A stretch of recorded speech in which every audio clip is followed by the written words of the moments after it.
Hello, welcome to Technoveda Solutions. In this video, we will discuss about constructor overloading.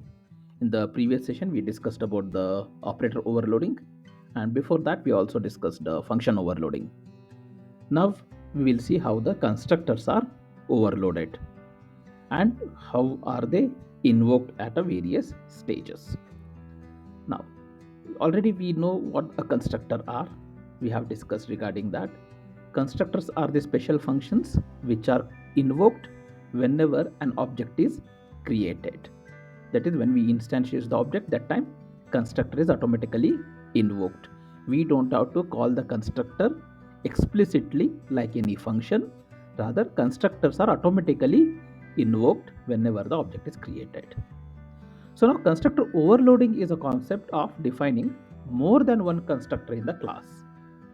If we have more than one constructor, then how does a constructor are identified which constructor to be invoked?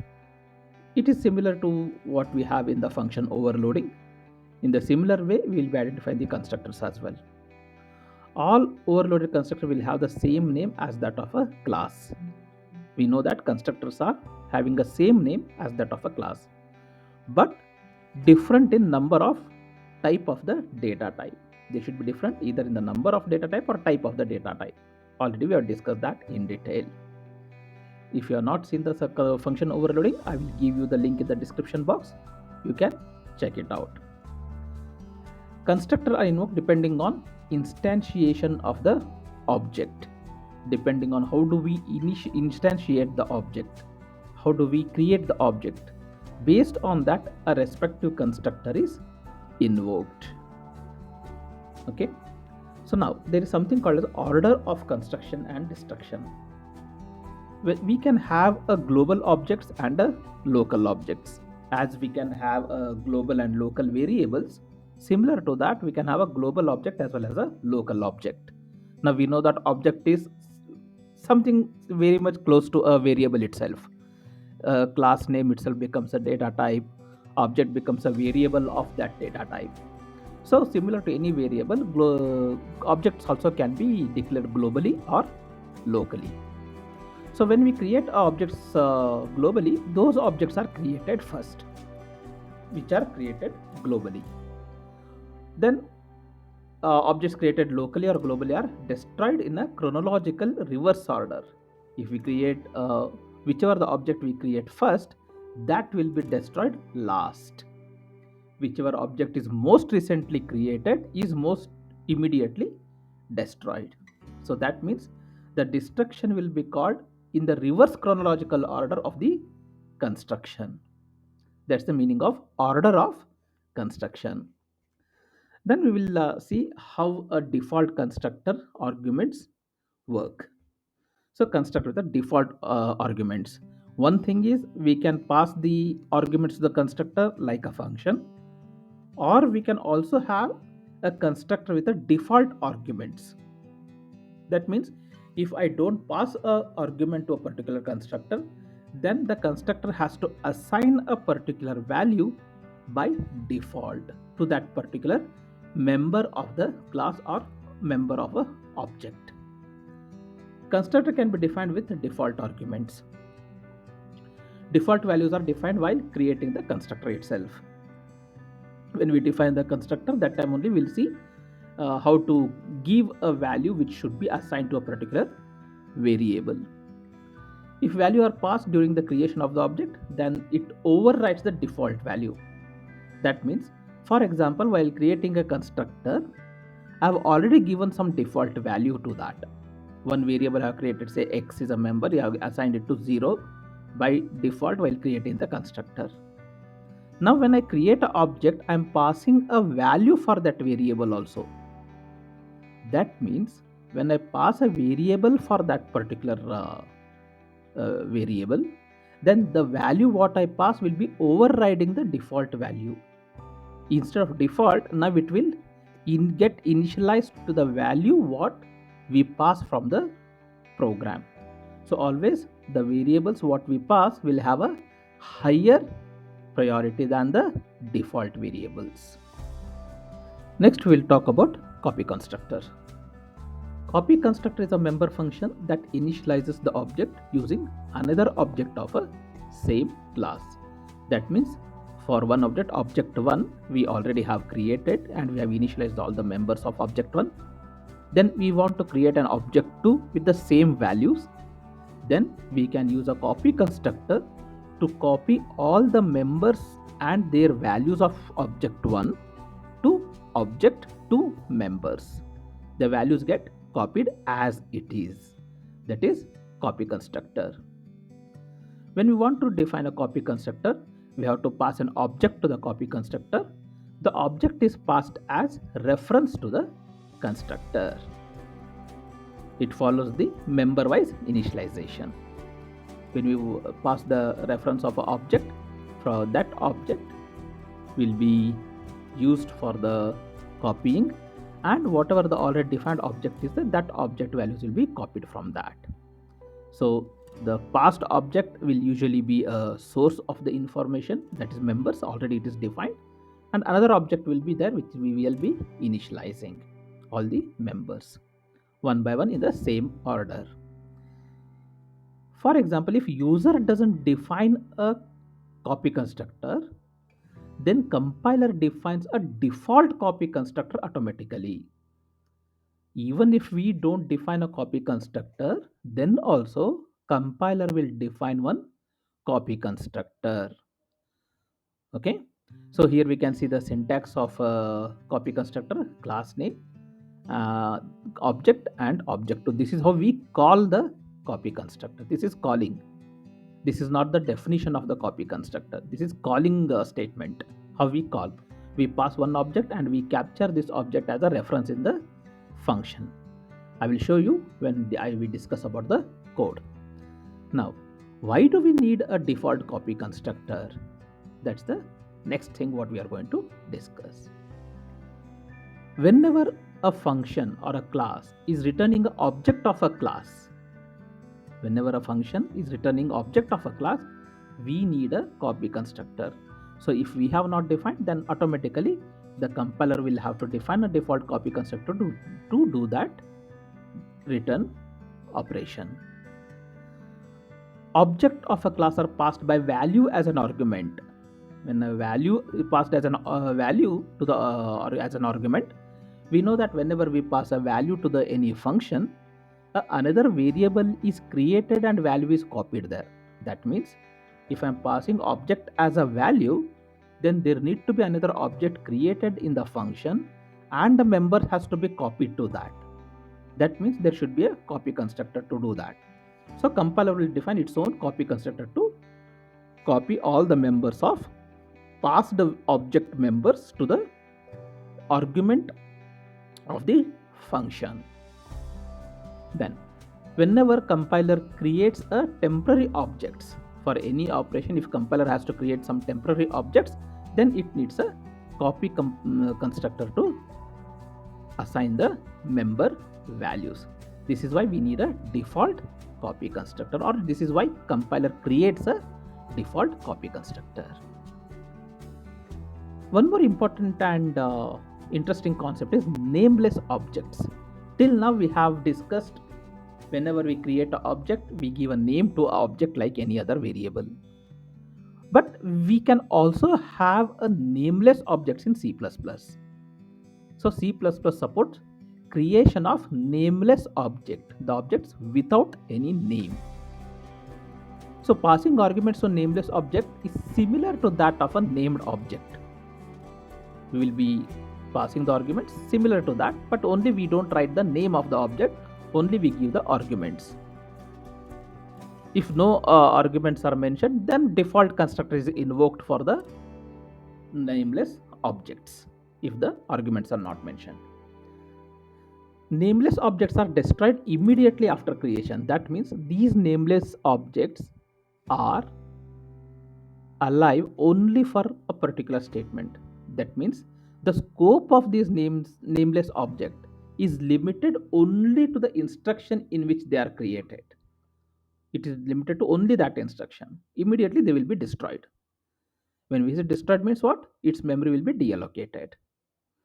So in some cases we need a nameless objects for a intermediate operations again, where we are not giving any name to object, but they will be required to perform certain operation internally.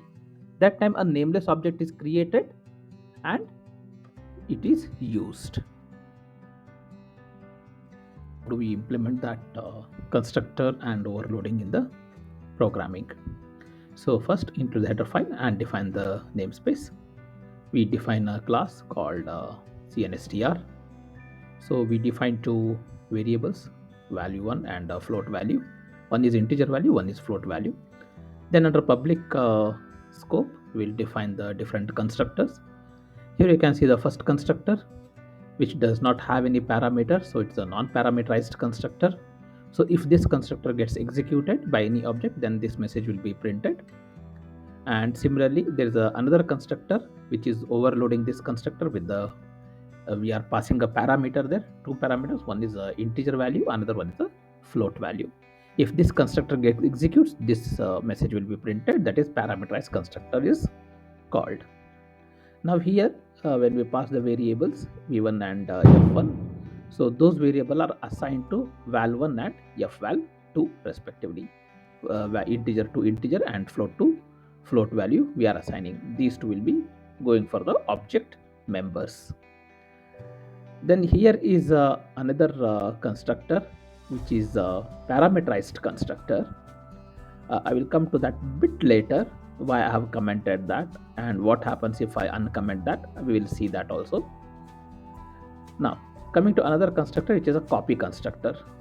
So as we know, in the copy constructor we have to pass the object as a reference. Here we are passing the object as a reference and we are using those object to assign the values for the particular members of the object. So that is copy constructor. So this is a destructor where we use the again class name with the tilde operator at the beginning. So for the destructor we cannot pass any arguments, we cannot overload that also, so there is no arguments also here. And one important thing what we have to notice here is, for all the constructor, if you observe, I have not given any return data type. So make sure that constructor does not have any return data type, not even void. We cannot even give a void. It should not be even void. There is no return data type at all, constructor or destructor. For destructor, there is no arguments also, but for the constructor, we can pass the arguments and we can overload the constructors. Now, when we call the respective constructor, a message will be displayed accordingly. Let's see how the constructor are invoked. Now, in the main program, we just create an objects. First, I'm creating just an object without anything, just a constructor and object one, and I expect it to call a non-parameterized constructor. That is the first one, this one, non-parameterized constructor. Then I create another object wherein I am passing arguments. One is an integer argument, one is a float argument. This is how you pass the arguments to the constructor. So those arguments should be assigned to v1 and f1 accordingly, and that constructor is executed. Then we have another object 3, that is we are passing an object as an argument for the copy constructor. Okay, so now let's compile and execute the code. So you can see that first one we have a non-parameterized constructor being called.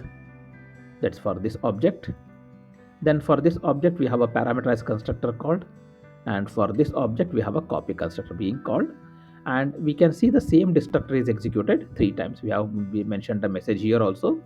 So 3 times the destructor is called because we have created 3 objects. So respective objects will be destroyed accordingly. Depending on how many objects we create, that many times the destructor will be called.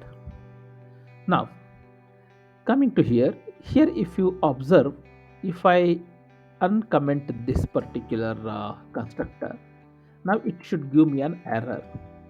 Now here only it will show that there is an error. Okay, so even if I try to compile that, it will give me an error.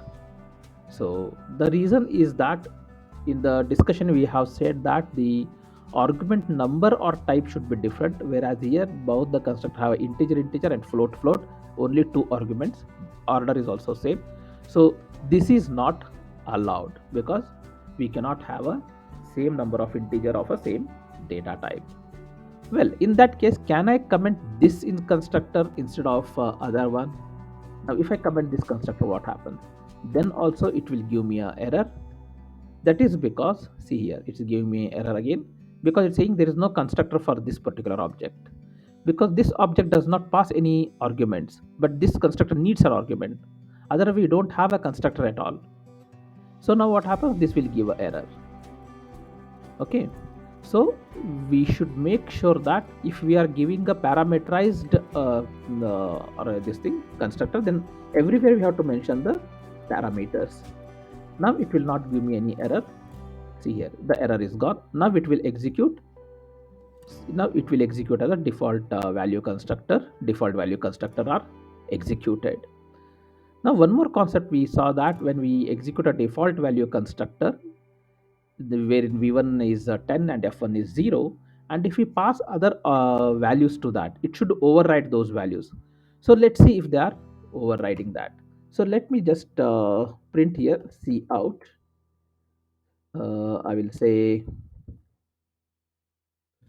we we have two arguments, val1 and fval2. Val1 and fval2 are equal to, I will say,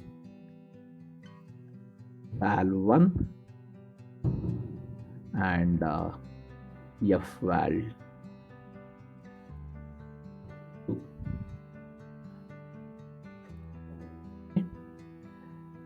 So this should give me the values. So let's compile and check. So now you can see that the value what we have passed are 45 and the value what we have passed is val1 is what we have passed is 4 and 5. So it's give 4 and 5. So we should have given some space here so that we'll understand. And also I will give one slash n, so it cannot take that. I have to give it in the double quotes.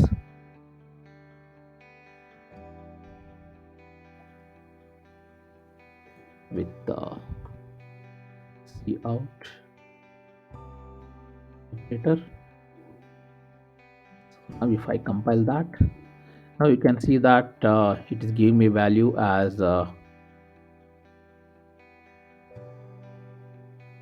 1 and 2.9 default constructor called, and 4 and 5.